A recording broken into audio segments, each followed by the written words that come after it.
Hello दोस्तों, आपका स्वागत है हमारे YouTube चैनल पर। आज हम एसएससी सीजीएल 2024 की प्रिपरेशन स्ट्रेटेजी बताएंगे एकदम पूरी डिटेल में। ऐसी स्ट्रेटेजी मुझे पता है YouTube पर किसी ने नहीं बता रखी होगी जैसी आज मैं बताऊंगा। तो आप लोग ये सोच रहे होंगे कि इसकी स्ट्रेटेजी देख के हमें क्या फायदा होगा। तो मैं बता दूं कि मैंने सीजीएल 2022 में प्री में मैंने बहुत अच्छा परफॉर्मेंस किया था और मेंस भी बहुत अच्छा गया था, लेकिन कंप्यूटर सब्जेक्ट की वजह से मेरे फाइनल लिस्ट में नाम नहीं आ सका। इस कारण से मैं बाहर हो गया सीजीएल 2022 में। और 23 का प्री का एग्जाम मैं दे चुका हूं जिसमें मैं 91 अटेम्प्ट है और मुझे लगता है मैं आराम से इस बार एग्जाम निकाल पाऊंगा। तो चलो हम वीडियो स्टार्ट करते हैं। तो एसएससी सीजीएल 2024 की हम रणनीति की बात करें तो एसएससी सीजीएल में तैयारी करने से पहले ये देखिए कि इसमें पोस्ट कौन कौन सी होती है। पोस्ट में आती है डबल एओ एकमात्र यहाँ पे ग्रुप ए की पोस्ट हम मान सकते हैं जो होती है ग्रुप ए की पोस्ट है, एकमात्र जो ग्रुप ए की पोस्ट है। उसके बाद एक्साइज इंस्पेक्टर होती है जो कि यूनिफॉर्म की होती है, जो आपके लिए बहुत ज्यादा प्राउड कर सकती है। उसके बाद CBI income tax inspector, MEA यानी विदेश मंत्रालय में भी आपको नौकरी मिल सकती है इसे। और रेलवे को तो आप जानते ही हैं।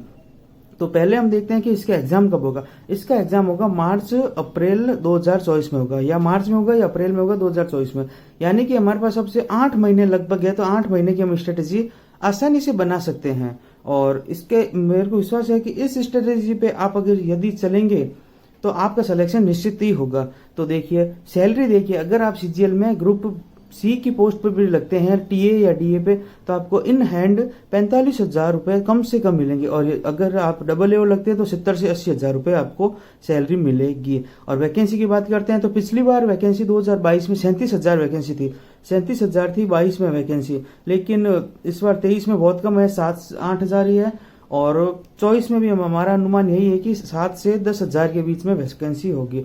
तो एग्जाम कौन दे सकता है इसका? हर वह स्टूडेंट दे सकता है जो ग्रेजुएशन कर रहा है, या ग्रेजुएशन के फाइनल ईयर में है, या ग्रेजुएशन कर चुका है, या किए हुए बहुत सारा टाइम हो गया। इसकी एज लिमिट होती है 18 से लेकर 27 साल या 30 साल, और किसी किसी में होती है 20 से 27 साल, और किसी में होती है 18 से 27 साल, और किसी में है 20 से 30 साल। ये है एज है, इसमें एज ये वाली काउंट होती है। ठीक है, तो मुझे लगता है आपको अच्छा लग रहा है वीडियो। चलो आगे बढ़ते हैं।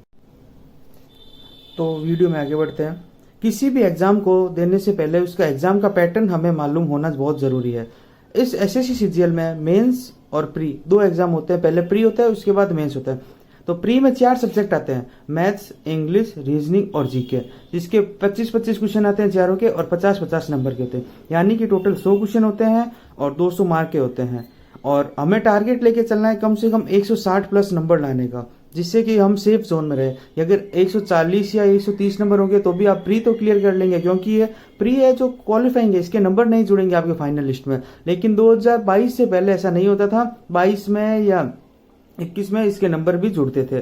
अब हम बात करते हैं, तो यानी कि इसमें हमें क्या पड़ता है, 1 घंटे का टाइम मिलता है और 60 मिनट, यानी 1 घंटे और 60 मिनट का टाइम मिलता है हमें।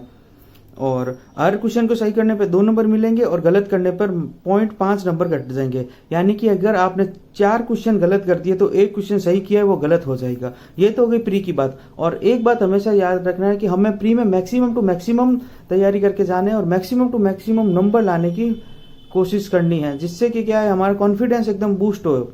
आगे चलते हैं मेंस एग्जाम की तरफ। मेंस एग्जाम में क्या होता है, मेंस एग्जाम में 2 सेक्शन होंगे आपके।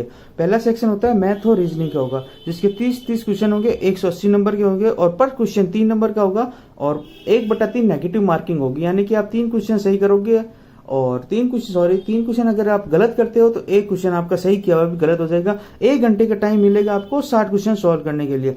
30 रीजनिंग के हो गए और 30 मैथ के हो गए। और इसी के बाद जस्ट यानी कि आपको 10 सेकंड या 20 सेकंड के बाद आपकी स्क्रीन वापस से ओपन हो जाएगी, और दूसरे सेक्शन में आपका होगा इंग्लिश और जीके। इंग्लिश और जीके के 45 क्वेश्चन होंगे, यानी टोटल 90 क्वेश्चन होंगे, 210 नंबर के होंगे। और इसी को सॉल्व करने के लिए हमें 1 घंटा मिलेगा, और नेगेटिव मार्किंग का वही रोल रहेगा जो ऊपर रहेगा। यानी कि टोटल 390 मार्क का ये एग्जाम होगा मेंस। एसएससी सीजीएल मेंस 390 नंबर का होगा, और यहीं से आपकी मेरिट लिस्ट बनेगी। इसी के आधार पर, इसमें आपने जैसा परफॉर्मेंस किया होगा उसी के आधार पर आपको फाइनल लिस्ट में या जॉब इसी नंबर के आधार पर मिलेगी। यानी टारगेट हमेशा 340 प्लस का रखना है, हमें 340 से ऊपर नंबर लाना है, तभी हमें एक्साइज या इनकम टैक्स या एमईए ये वाली पोस्ट, या रेलवे ऑफ सीएसएस ये वाली पोस्ट मिलेगी, और नहीं तो टीए और की पोस्ट मिल जाएगी, तो फिर आप अगले साल फिर से मेहनत करना पड़ेगा। इससे अच्छा एक बार में इतनी मेहनत कर लेते हैं ना कि हमें अपनी मनपसंद या ड्रीम जॉब मिल जाए, ड्रीम जॉब मिल जाए। आगे चलते हैं। और इसके बाद हमारे पास एक और सेक्शन होगा कंप्यूटर का। कंप्यूटर मैं बता रहा हूं आज के टाइम में मेरे साथ हुआ है, पिछली बार मैं कंप्यूटर की वजह से फाइनल लिस्ट से बाहर हो गया। इसके नंबर तो नहीं जुड़ते हैं, लेकिन इसके आधार पर आपकी मेरिट लिस्ट बनती है और आपको पोस्ट अलर्ट होती है। तो कंप्यूटर में नंबर लाना बहुत जरूरी है। 20 क्वेश्चन होते हैं, 60 मार्क के होते हैं, पर क्वेश्चन 3 नंबर का होता है। और मेरा मानना है कि पिछली बार बहुत सारे बच्चों का कंप्यूटर में बहुत दिक्कत रही थी। तो मैं पहले ही बताता हूँ, आप जिस दिन से मैथ या इंग्लिश स्टार्ट करो उसी दिन से कंप्यूटर थोड़ा थोड़ा पढ़ना स्टार्ट कर दीजिएगा। और दूसरा आता है टाइपिंग टेस्ट आता है, जो कि 15 मिनट करना था, और मैक्सिमम एक्यूरेसी इसमें आपकी अच्छी होनी चाहिए, 15 मिनट तक करना होता है। अब पीछे चलते हैं। तो कैलकुलेशन के लिए पहले आप 1 से लेकर 20 तक टेबल याद करेंगे अच्छे से, उसके बाद 1 से लेकर 40 तक स्क्वायर अच्छे से याद करेंगे, और 1 से लेकर 20 तक क्यूब याद करेंगे। तो यानी कि ये सब आपको करना है मैथ के लिए। इतना सब कुछ हो जाए, कोर्स कंप्लीट हो जाए, तो एक बात याद रखना है, अगर आपका कोर्स जिस दिन 50% हो गया तो उसी दिन से आपको सेक्शनल मॉक टेस्ट लगाना है। यानी सेक्शनल मॉक टेस्ट का मतलब ये हो गया, मैथ के रैंडम में 20 या 30 या 40 क्वेश्चन रैंडम या मिक्स चैप्टर के लगाने हैं, जिससे कि आपकी स्पीड और एक्यूरेसी बढ़ेगी। ये आपको जब 50 से 60% कोर्स हो जाए उसके बाद करना है। तो अगली बात करते हैं हम इंग्लिश सब्जेक्ट की। इंग्लिश सब्जेक्ट के 3 अहम हिस्से हैं। पहला है ग्रामर, दूसरा है वोकेबलरी, और तीसरा है रीडिंग। तो पहले हम बात करते हैं ग्रामर की। ग्रामर में आप कोई भी पेड कोर्स ले सकते हैं, या यूट्यूब पर कोई भी, हमारा वीडियो एक यूट्यूब पर 5 पॉपुलर टीचर का शॉर्ट्स, वो आप देख सकते हैं। उसमें आपको बताया गया है कौन बेस्ट टीचर है उसके बारे में। तो उसके बाद या आप ऑफलाइन भी अपने घर के नजदीक अगर कंफर्टेबल है तो ऑफलाइन भी कर सकते हैं, या नीतू सिंह या नीतू मैम की बुक है केडी कैंपस की, वहां से भी आप आराम से कर सकते हैं। तो पहले आपको अच्छे से सिलेबस कंप्लीट करना है, उसके बाद प्रैक्टिस के लिए नीतू मैम की बुक लेके आनी। हाँ, अच्छे से सिलेबस खत्म करना है, चाहे आप यूट्यूब से करो, यूट्यूब पे भी बहुत अच्छे टीचर पढ़ाते हैं, आप उनसे भी सिलेबस कंप्लीट कर सकते हैं। उसके बाद नीतू मैम बुक की आपको बुक से प्रैक्टिस करनी है, प्रैक्टिस नीतू मैम बुक से ही करनी है, ये कंपलसरी है। उसके बाद आपको जब पूरा एकदम कंप्लीट हो जाए ग्रामर, उसके बाद किरण पब्लिकेशन या एमबी पब्लिकेशन की बुक लेनी है और प्रीवियस ईयर क्वेश्चन सॉल्व करने हैं। तो ये होगी ग्रामर की बात। अब हम बात करते हैं वोकेबलरी की। वोकेबलरी के लिए मैं फर्स्ट एंड लास्ट एक ही चीज सजेस्ट करता हूँ, वो है ब्लैक बुक ओनली। मैंने भी ब्लैक बुक पढ़ी और मैंने अपना वोकेब, मेरे को 1% भी नहीं आती, जिस वक्त मैंने ब्लैक बुक स्टार्ट की थी उस वक्त मुझे दिन की 2 से 3 वोकेब भी पूरी याद नहीं हो पाते थे। लेकिन मैंने रूटीन नहीं छोड़ा, मैंने फिक्स कर लिया था कि मुझे 5 वर्ड तो दिन में करने ही करने हैं, भले कुछ भी हो जाए। मैं मैथ पढ़ूं चाहे ना पढ़ूं, इंग्लिश पढ़ूं चाहे ना पढ़ूं, लेकिन मैं दिन के 5 वर्ड तो जरूर पढ़ता था।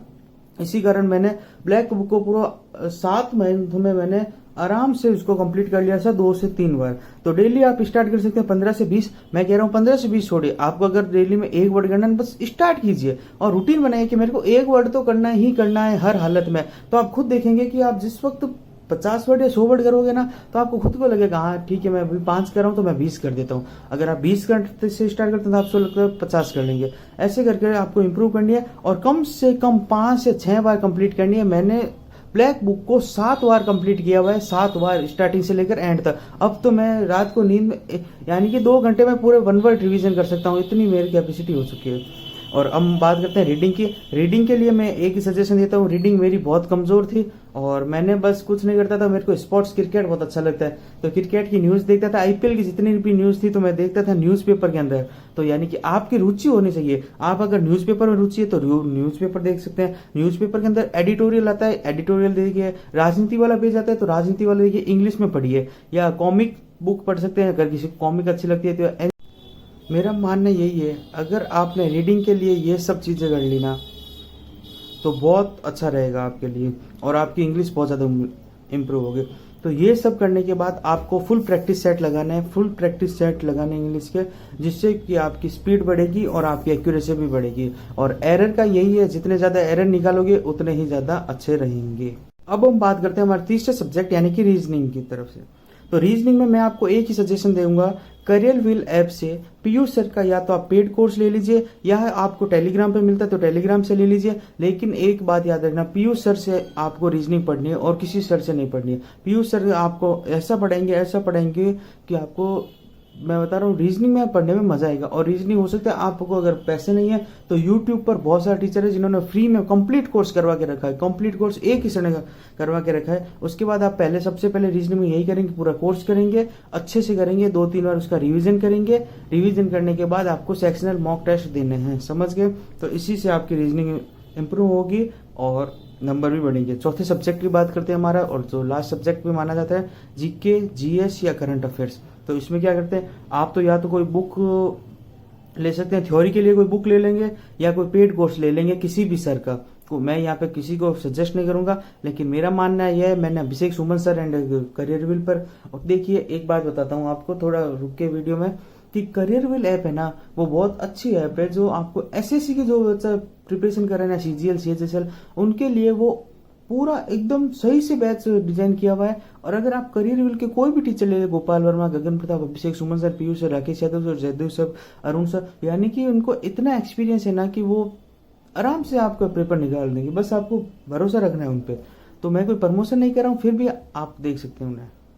तो उसके बाद आप बुक से पढ़ें या पेड कोर्स से पढ़ें, पहले अपना सिलेबस अच्छे से करें, एकदम अच्छे से सिलेबस कंप्लीट करें। उसके बाद चैप्टर वाइज एमसीक्यू या पीवाईक्यू करें, कहीं से भी कर सकते हैं आप। मैं सजेस्ट करूंगा या तो किरण की बुक ले लीजिए या घटना चक्र ले लीजिए, बहुत अच्छी है। करंट अफेयर के लिए मंथली पीडीएफ से आप पढ़ सकते हैं या आपको वीकली पीडीएफ पढ़ सकते हैं। लेकिन आपको जो डेली 1.5 घंटे की, 2-2 घंटे की वीडियो होती है, वो मैं सजेस्ट करूंगा नहीं देखनी है।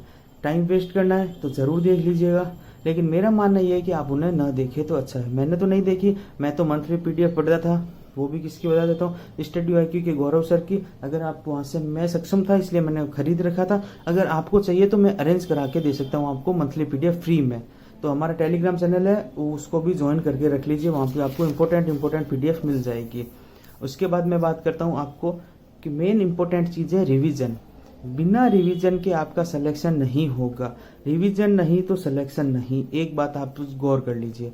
और रिवीजन यहाँ पे साफ, रिवीजन इज की टू सक्सेस, यानी रिवीजन ही आपको सक्सेस दिला सकता है। चाहे कोई चीज में हो, चाहे आपने जीवन में कितनी गलतियां की हो, लेकिन उनको आप दोहराए नहीं ना, तो बहुत सही से आप आगे बढ़ सकते हैं। यानी, और दूसरा मेरा मानना यह है कि मिनिमम बुक रखिए, मैक्सिमम टाइप रिवीजन रखिए। यानी एक बुक लीजिए, उसको 10 बार कीजिए, 15 बार कीजिए, ना कि ये ले लीजिए कि 10 बुक ले ली, उसको आधी आधी की खत्म की। नहीं, बुक और सोर्सेज बहुत कम रखे। अगर टीचर है तो एक ही रखे, बुक है तो एक ही रखे, तभी आपको सिलेक्शन मिलेगा। तो कैसे करें, रिवीजन कैसे करें, इसके बारे में बताता हूँ। आप रिवीजन कोई अगर क्लास देख रहे हैं या किसी बुक से पढ़े, तो पहले आप उसका सेम डे रिवीजन कर ले। उसके बाद 2 दिन के बाद एक बार उसको आंखों में से निकालें जल्दी जल्दी से, और या फिर 1 वीक बाद भी आपको उसको रिवीजन करना है और 1 मंथ बाद भी।